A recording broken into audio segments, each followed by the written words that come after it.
প্রিয় দর্শক, বাংলা ব্যান্টার চ্যানেলে আপনাদেরকে স্বাগতম। আজকে আমরা ইরান আমেরিকা যুদ্ধবিরতি নিয়ে কিছু কথা বলবো। তো গেল উইকেন্ডে প্রেসিডেন্ট ট্রাম্প ইরানে আক্রমণের জন্য ইরানিদের হরমুজ খুলে দেবার ব্যাপারে 48 ঘন্টা সময় দিয়েছিলেন। এরপরে এখন শোনা যাচ্ছে 5 দিনের যুদ্ধবিরতি। আমেরিকানরা ইরান যুদ্ধের লক্ষ্য নিয়ে আগের চেয়ে এখন আরো বেশি কনফিউজড বলে বিভিন্ন জরিপে জানা যাচ্ছে। ডোনাল্ড ট্রাম্প ট্রুথ সোশ্যালে হুমকি দিয়েছেন যে যদি ইরান 48 ঘন্টার মধ্যে হরমুজ প্রণালী সম্পূর্ণ খুলে না দেয় তবে মার্কিন যুক্তরাষ্ট্র ইরানের বিদ্যুৎ কেন্দ্রগুলোতে হামলা চালাবে। এই আলটিমেটামের মাঝেই খবর পাওয়া যাচ্ছে যে ইরানের রেভলিউশনারি গার্ড ইসরায়েলের শহরগুলিতে আক্রমণ চালিয়েছে এবং ইসরায়েলও ইরানে পাল্টা বিমান হামলা অব্যাহত রেখেছে, যা পুরো অঞ্চলকে বড় ধরনের যুদ্ধের দিকে নিয়ে যাচ্ছে। এই চরম উত্তেজনার মধ্যেই 5 দিনের একটি যুদ্ধবিরতির খবর শোনা যাচ্ছে, যা হয়তো সংঘাত থামানোর একটা কূটনৈতিক প্রচেষ্টা হতে পারে। তবে ট্রাম্পের যুদ্ধ থামানোর প্রস্তাবের একটা কারণ অর্থনৈতিক। গত 3 সপ্তাহের যুদ্ধে আমেরিকার কয়েক বিলিয়ন ডলার খরচ হয়ে গেছে। ইরানের বিরুদ্ধে চলমান সামরিক সংঘাতে যুক্তরাষ্ট্রের প্রথম 6 দিনেই 11.3 বিলিয়ন ডলার খরচ হয়েছে বলে রিপোর্ট প্রকাশিত হয়েছে। ইরানের স্বল্প খরচে বানানো ড্রোন ঠেকাতে আমেরিকার কয়েকশো মিলিয়ন ডলারের সামরিক সরঞ্জাম খরচ হয়। এতে ইরান আমেরিকার উন্নত মানের যুদ্ধবিমান শনাক্ত করে ভূপাতিত করার খবরও শোনা যাচ্ছে। এই যুদ্ধ হয়ে গেছে দামি অত্যাধুনিক গবেষণার মাধ্যমে বানানো অস্ত্রশস্ত্র বনাম কম দামি ম্যাস প্রডিউসড অস্ত্র এবং ড্রোনের। ফলে মধ্যপ্রাচ্যে মার্কিন প্রতিরক্ষা ব্যবস্থা কাজে আসেনি।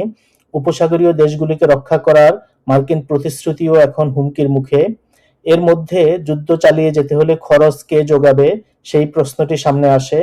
ন্যাটো, মধ্যপ্রাচ্যের দেশ বা আমেরিকান মিত্রেরা কেউই ট্রাম্পের ডাকে সাড়া দেয়নি। ইসরায়েল এতদিন আমেরিকার মাথায় কাঁঠাল ভেঙে খেয়েছে, কিন্তু যুদ্ধ চালিয়ে যেতে হলে ট্রিলিয়ন ট্রিলিয়ন ডলার খরচ হবে। সেটার নিশ্চয়তা না পেলে ট্রাম্প যুদ্ধ চালিয়ে যেতে পারবে না। তো বর্তমান যুদ্ধবিরতির প্রস্তাব সেজন্য সামরিক কারণের সাথে সাথে অর্থনৈতিক একটা কারণও বটে। জিসিসি বা মধ্যপ্রাচ্যের গালফ কোয়ালিশন কাউন্সিলের মিত্রদের কাছে যুক্তরাষ্ট্র ট্রিলিয়ন ডলারের যুদ্ধ মুক্তিপণ দাবি করেছে বলে প্রতিবেদন প্রকাশিত হয়েছে। এই চাঁদাবাজির ঘটনা এমন একটা সময়ে সামনে এলো যখন ট্রাম্প পারস্য উপসাগরীয় রাষ্ট্রগুলোর কাছে ইরানের বিরুদ্ধে যুক্তরাষ্ট্র ও ইসরায়েলের যুদ্ধে তাদের সম্পৃক্ততা বৃদ্ধির দাবি জানাচ্ছেন। 20 মার্চ বিবিসি আরবিকে দেওয়া এক সাক্ষাৎকারে একজন ওমানি সাংবাদিকের দাবি অনুযায়ী মার্কিন প্রেসিডেন্ট ডোনাল্ড ট্রাম্প ইরানের বিরুদ্ধে যুদ্ধ চালানোর জন্য উপসাগরীয় মিত্রদের কাছ থেকে কয়েক ট্রিলিয়ন ডলার আদায়ের চেষ্টা করেছেন। আরব দেশগুলোকে নতুন করে ফাঁদে ফেলেছেন মার্কিন প্রেসিডেন্ট ডোনাল্ড ট্রাম্প। তিনি যুদ্ধ বন্ধ বা চালিয়ে যাওয়ার জন্য উপসাগরীয় দেশগুলোর কাছ থেকে বিপুল পরিমাণে অর্থ চেয়েছেন। বিবিসি আরবিকে এমনটাই জানিয়েছেন ওমানের সাংবাদিক সালেম আল জুহুরি। তার বক্তব্য অনুযায়ী ইরান যুদ্ধের পরিপ্রেক্ষিতে উপসাগরীয় আরব মিত্রদের কাছে যুক্তরাষ্ট্র কথিতভাবে ট্রিলিয়ন ডলার দাবি করেছেন। চ্যানেলটিতে কথা বলার সময় জুহুরি জানান, কিছু রিপোর্ট ও ফাঁস হওয়া তথ্য থেকে জানা যাচ্ছে যে ট্রাম্প প্রশাসন উপসাগরীয় সহযোগিতা পরিষদ বা জিসিসির দেশগুলির কাছে বিপুল পরিমাণে অর্থ চেয়েছেন। তিনি বলেন, এই কথিত দাবিগুলি যুদ্ধ চালিয়ে যাওয়া এবং বন্ধ করা উভয় বিষয়ের সঙ্গে জড়িত। জুহুরি বলেন, আজ আমরা এমন কিছু তথ্য ফাঁসের বিষয়ে কথা বলছি যেখানে মার্কিন প্রেসিডেন্ট দাবি করেছেন যে জিসিসি রাষ্ট্রগুলি যদি এই যুদ্ধ চালিয়ে যেতে চায় তবে তাদের প্রায় 5 ট্রিলিয়ন ডলার দিতে হবে, আর যদি তারা এটি বন্ধ করতে চায় তবে এই কয়েকদিনে যা অর্জিত হয়েছে তার বিনিময়ে যুক্তরাষ্ট্রকে 2.5 ট্রিলিয়ন ডলার দিতে হবে।